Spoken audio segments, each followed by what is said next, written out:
Good morning, everyone. I said I was going to come to the YouTube channel and just do like a little video.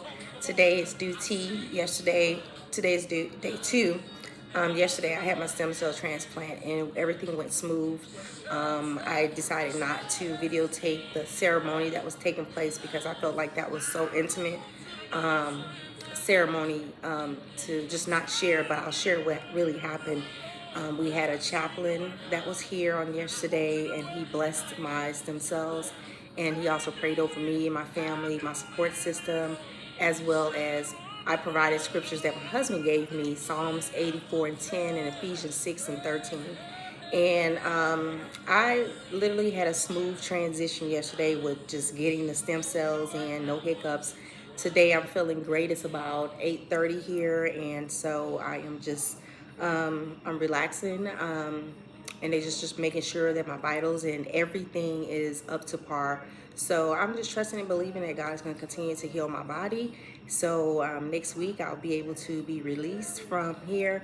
The Mayo Clinic has been awesome because we have tons and tons of great employees that work here, and they actually care about what is taking place here. They care about their jobs, but they also care about you as a patient. And I've been listening to a lot of my faith-based music in here, and one of the ladies said that she loved coming into the room because she could tell the atmosphere is different.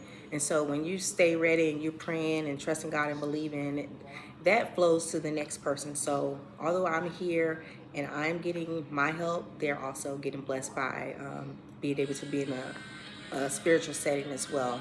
So I'm going to continue to keep doing recordings of my transition. There may be some days where I'm not able to, but I just want to put some awareness out there, especially for the Black community.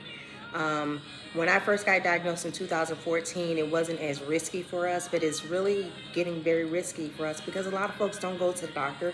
They don't want to get checked out. They don't want to look at their labs. And then when they look at their labs, they're like, okay, that's too much for me. But we have to face it because those are our trials and tests, and that's how we overcome. But also by helping someone else too. So this is more about me sharing my story, but also helping somebody be like, oh, smoldering multiple myeloma. I heard of that before.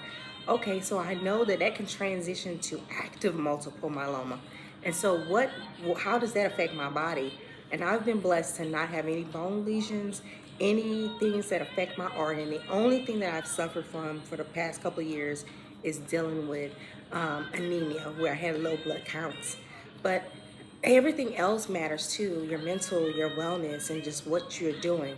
I left a toxic job in March because it was just too heavy. And anything that's like that, you don't need it in your life. And so, and now I'm working somewhere else. And if that is becoming to be heavy on me, especially when you have a weakened immune system and you just got, have health issues, you don't need extra added stress to that in your life. So I've said all this to say um, this is day two of my stem cell transplant, and I had a nutritionist come by, and so I'm going to be looking at this menu, not a menu, but it's a little book.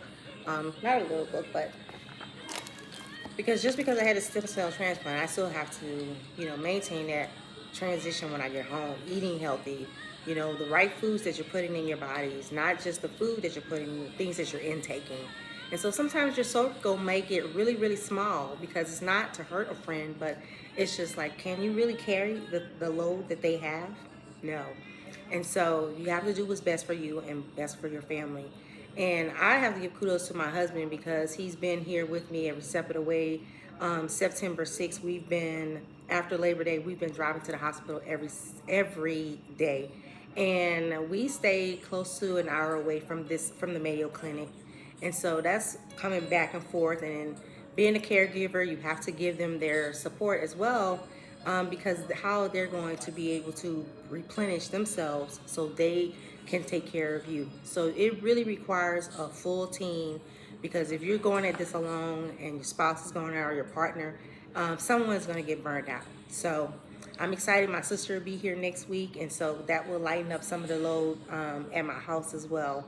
I know she's coming to see me, but I already know she's going to be doing a lot of things at my house to try to just make sure that everything is prepared for me when I return, because everything has to be spotless, everything has to be clean. Arizona has dust here, and any little thing could actually affect my immune system because I don't have one right now, and we're rebuilding everything.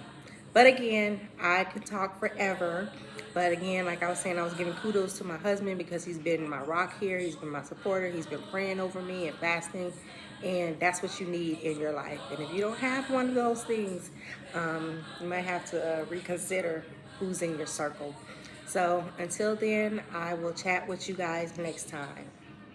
We might talk about hair because I'm gonna eventually lose my locks, and I probably ended up getting them cut off next week because I really don't want to go through the portion. I don't want to go through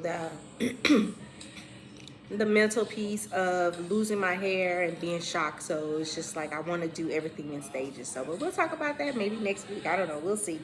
All right. Until next time, this is Kimberly Branch, and this is just my multiple myeloma journey and with stem cell transplant. You guys have a great day.